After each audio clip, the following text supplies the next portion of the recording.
یہ حدیث واضح کرتی ہے کہ بندے کے لیے توبہ اور رجوع کا دروازہ ہمیشہ کھلا ہے۔ مومن کو چاہیے کہ کبھی بھی حالات، گناہوں یا آزمائشوں سے گھبرا کر نا امیدی میں نہ پڑے، بلکہ اللہ سے دعا کرے، استغفار کرے اور اپنی امیدیں صرف اسی ذات سے وابستہ رکھے۔ آخر میں یہ بات یاد رکھنی چاہیے کہ اللہ کی رحمت بے پایاں ہے اور وہی سب سے بڑا معاف کرنے والا ہے۔ اس لیے ایک مسلمان کو ہر حال میں اللہ کی رحمت پر بھروسہ رکھنا چاہیے اور کبھی امید نہیں ہونا چاہیے۔ حضرت علی رضی اللہ تعالی عنہ نے فرمایا، اللہ سے کبھی نا امید نہ ہونا، کل کا دن آج سے بہتر ہوگا انشاءاللہ۔ جو محبت آپ کو اللہ سے نہیں جوڑتی وہ ایک دھوکے فریب ہے، فریب کے علاوہ کچھ نہیں ہوتی۔ ہر آزمائش کے پیچھے اتنا بڑا صلہ ہوتا ہے کہ اگر تم جان لو تو کبھی شکوہ نہ کرو۔ اس دنیا میں جب کسی کو رشتہ ختم کرنا ہوتا ہے تو سب سے پہلے وہ اپنی زبان کی مٹھاس ختم کر دیتا ہے۔ جب تم ناممکن حالات میں بھی اللہ کا درد نہیں چھوڑتے تب وہ تمہیں اپنے معجزات سے نوازتا ہے۔ حضرت علی رضی اللہ تعالی عنہ کا فرمان ہے، درود پاک پڑھا کرو، زندگی پریشانی و مصیبتوں اور مشکلات سے پاک ہو جائے گی۔ اپنے مومن بھائی کے ساتھ ہمدردی اور اس کے غم میں اس کی مدد کرنا روزی کو بڑھاتا ہے۔ دعا اپنے لیے مانگنا عبادت ہے اور دوسروں کے لیے مانگنا خدمت عبادت سے جنت ملتی ہے اور خدمت سے خدا ملتا ہے۔ اور کبھی غم نہ کرنا کہ دنیا آپ ہیں، بلکہ خوش کے ساتھ نہیں ہونا۔ دنیا کا مالک آپ کے ساتھ ہے۔ جب دل تھک جائے تو جان لو کہ آسمان سے تمہاری مدد کے لیے قبولیت کا کوئی نہ کوئی دروازہ کھلنے لگا ہے۔ وہ آزماتا ہے تمہیں اس چیز سے جو تمہیں بے حد پیاری ہوئی ہے۔ امید کبھی مت چھوڑنا، کمزور وقت ہو سکتا ہے، تمہارا رب نہیں۔ اگر کسی کو تکلیف میں دیکھ کر تمہیں تکلیف ہونے لگے تو سمجھ لینا کہ اللہ کے بنا بہترین انسان ہو۔ حضرت علی رضی اللہ تعالی عنہ کا فرمان ہے، منافق لوگوں کو خود کھو دینا دنیا کی بہترین جیت ہے۔ اس سے فرق نہیں پڑتا کہ آپ دیکھنے میں کیسے ہیں۔ آپ لوگوں کے لیے آسانیاں پیدا کرتے ہیں تو آپ دنیا کے خوبصورت انسان ہیں۔ مولا علی رحمۃ اللہ علیہ فرماتے ہیں کہ اللہ اس دل کو بھی اپنے کن سے محروم نہیں رکھتا جو ٹوٹ کر بھی وقت تہجد اللہ کو منانا نہیں چھوڑتا۔ تکلیف میں ہمیشہ صبر سے کام لیا کرو۔ سونے کو آگ سے آزمایا جاتا ہے اور مومن کو تکلیف سے۔ صبر کچھ گھونٹ اتنے کڑوے ہوتے ہیں کہ زندگی بھر کی مٹھاس چھین لیتے ہیں۔ ایک شخص کہنے لگا کہ بیٹیوں کے اتنے مسئلے ہوتے ہیں، اچھا ہوا میری بیٹی نہیں ہے۔ جواب دیا کہ اللہ بھی بیٹی اسی کو دیتا ہے جس کی اسے پالنے کی اوقات ہوتی ہے۔ زندگی میں اپناپن تو ہر کوئی دکھاتا ہے، مگر اپنا کون ہے یہ وقت بتاتا ہے۔ کسی کو جلیل کرنے سے پہلے خود جلیل ہونے کے لیے تیار ہو جائے، کیونکہ اللہ کا ترازو صرف انصاف تولتا ہے۔ شیخ سعدی رحمۃ اللہ علیہ لکھتے ہیں کہ ایسے دوست سے ہاتھ چھڑا لینا بہتر ہے جو تمہاری دشمنوں کے ساتھ بیٹھتا ہو۔ انسان جب اچھا سوچتا ہے تب اللہ خود بخود اس کے راستے آسان کر دیتا ہے۔ بنا کتابوں کے جو علم سیکھا جائے اسے زندگی کہتے ہیں۔ مجھے لوگوں سے کسی چیز کی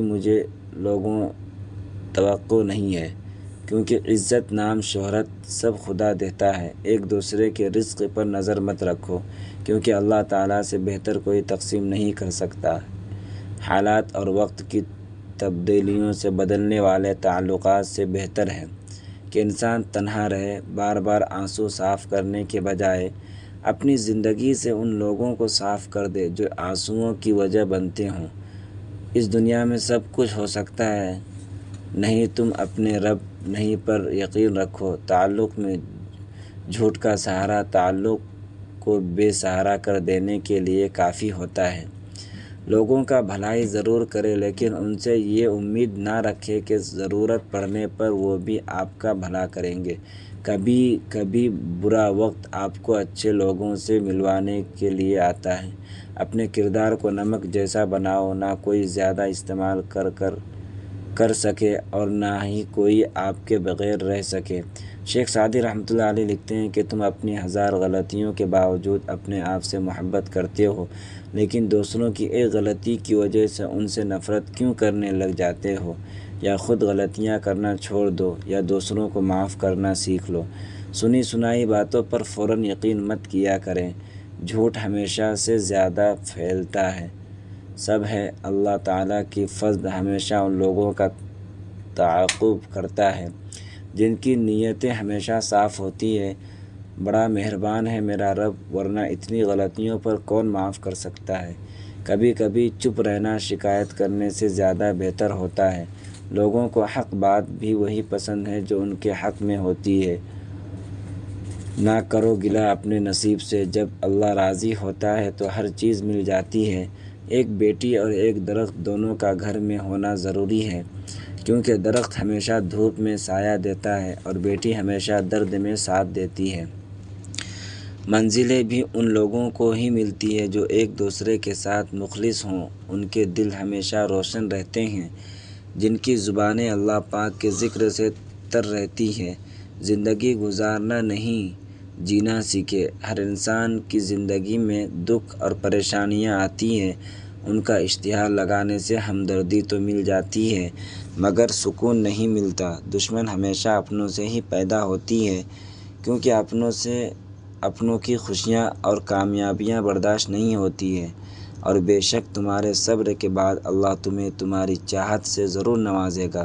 مشکل اپنا حل اور مہمان اپنا رزق ساتھ لے کر آتے ہیں۔ میں نے اپنے اوقات کو بہت غور سے دیکھا تو پتہ چلا کہ چند سانسیں ہیں وہ بھی رب کو محتاج ہیں۔ اللہ کی محبت اور عبادت کے بغیر انسان کا کوئی وجود نہیں ہے۔ خاموشی اور ادب دونوں انسان کی قدر و قیمت میں اضافہ کرتے ہیں۔ چھوٹی سی زندگی نے بہت بڑا سبق دیا۔ رشتہ سب سے رکھو لیکن امید کسی سے نہیں۔ تڑپ کر جواب دینا یقیناً غلط ہے، لیکن اگر زیادہ چپ رہو گے تو لوگ بولنے کی حد بھول جاتے ہیں۔ حضرت علی رضی اللہ تعالیٰ عنہ کا فرمان ہے، کسی کا دل اتنا مت دکھاؤ کہ وہ اللہ کے سامنے تمہارا نام لے کر رو پڑے، کیونکہ ٹوٹے ہوئے دلوں کی آہ عرش تک پہنچتی ہے۔ شیخ سعدی رحمۃ اللہ علیہ فرماتے ہیں کہ آپ اخلاق کی قدر بھی لوگ اس وقت کریں گے جب آپ کے پاس دولت اور طاقت ہوں۔ غریب کتنا ہی خوش اخلاق ہو، لیکن اس کے اخلاق اس کی مجبوری سمجھتے ہیں۔ کھونے کے بعد ہی پتہ چلتا ہے کہ کتنا قیمتی تھا جو چلا گیا۔ چاہے وہ وقت ہو، انسان ہو یا پھر کوئی رشتہ، انسان موت سے بچنے کی کوشش کرتا ہے، جہنم سے نہیں۔ حالانکہ وہ جہنم سے بچ سکتا ہے، موت سے نہیں۔ مخلص لوگ سب کو پسند ہیں مگر مخلص بننا کسی کو پسند نہیں۔ حضرت علی رضی اللہ تعالیٰ عنہ کا فرمان ہے کہ ناراضگی ظاہر کرنا دل میں برائی رکھنے سے بھی بہتر ہے۔ جو تم سے دنیا کے لیے جھگڑا کرے تم اللہ اس سے آخرت کے لیے صلح کر لو۔ تمہاری بیماری اور تمہاری دعا استغفار ہے، اور گناہ کا چھوڑ جانا صفا ہے۔ لوگ اس کا کاغذ کو تو سنبھال لیتے ہیں جس پہ اللہ لکھا ہو، مگر اس دل کو توڑ دیتے ہیں جس میں اللہ بستا ہو۔ کچھ بھی ہم سنتے ہیں وہ ایک رائے ہے، حقیقت نہیں، اور جو کچھ بھی ہم دیکھتے ہیں وہ ایک نقطۂ نظر ہے، سچ نہیں۔ لفظوں کا استعمال حفاظت سے کرنا چاہیے، یہ ہماری پرورش کا بہترین ثبوت ہوتے ہیں۔ اللہ بہتر کرے گا، لیکن اگر اللہ نے بہتر نہ کیا تو وہ بہترین کرے گا۔ اپنی زندگی میں رنگ بھرنے کا اختیار کسی کو نہ دے، ہو سکتا ہے اس کے پاس سیاہ رنگ کے سوا کوئی اور رنگ نہ ہو۔ دنیا کا ہر تعلق ایک غلامی ہے، آپ جتنے زیادہ تنہا ہیں اتنے ہی آزاد ہیں۔ حضرت علی رضی اللہ تعالیٰ عنہ کا فرمان ہے، جب دعا کرتے وقت تمہاری آنکھوں سے آنسو آنے لگے تو سمجھ جانا کہ تمہاری دعا بارگاہ الہی میں قبول ہو گیا ہے۔ خوبصورت چہرہ بھی بوڑھا ہو جاتا ہے، پرکشش جسم بھی ایک دن ڈھل جاتا ہے، لیکن ایک اچھا انسان ہمیشہ اچھا رہتا ہے۔ اکیلے ہونا اور اکیلے رونا انسان کو بہت مضبوط بنا دیتا ہے۔ جو تکلیف اللہ کے قریب کر دے وہ تکلیف نہیں بلکہ نعمت ہے۔ نماز ہر اس شخص کے لیے تحفہ ہے جو اللہ سے محبت کرتا ہے۔ انسان سخت مزاج تب بنتا ہے جب بہت سارے لوگ اس کی نرمی کا غلط فائدہ اٹھا چکے ہوتے ہیں۔ حالات جیسے بھی ہوں اپنے رب کا شکر ادا کرتے رہیں، حالات بدلنے میں دیر نہیں لگتی۔ مزدار انسان جب رشتے نبھانا بند کر دے تو سمجھ لینا کہ اس کی عزت نفس کو شدید ٹھیس پہنچا ہے۔ رشتے کم بنائیں مگر دل سے نبھائیں۔ اکثر لوگ بہتر کی تلاش میں بہترین کھو دیتے ہیں۔ اگر لگانے والوں کو کیا خبر رخ ہوا نے بدلا تو خاک وہ بھی ہوں گے۔ خطرناک وہ ہوتے ہیں جو اندر سے بدصورت ہوتے ہیں۔ چہروں کی بدصورتی کسی کو نقصان نہیں پہنچاتی۔ جس نے آپ کو ایک اس کو توڑنے کی بھی کوشش مت کرنا، کیونکہ واپس اترنے میں تمہیں اس کی سخت ضرورت ہوگی۔ ایمان کے ساتھ ایک جھونپڑی میں رہنا کفر کے ساتھ محل میں رہنے سے بہتر ہے۔ کسی کی راہ میں ناحق مشکلات پیدا کرنے سے پہلے یہ سوچ لیں کہ آپ اس کی صرف دنیا خراب کر رہے ہیں، در حقیقت آپ اپنی آخرت خراب کر رہے ہیں۔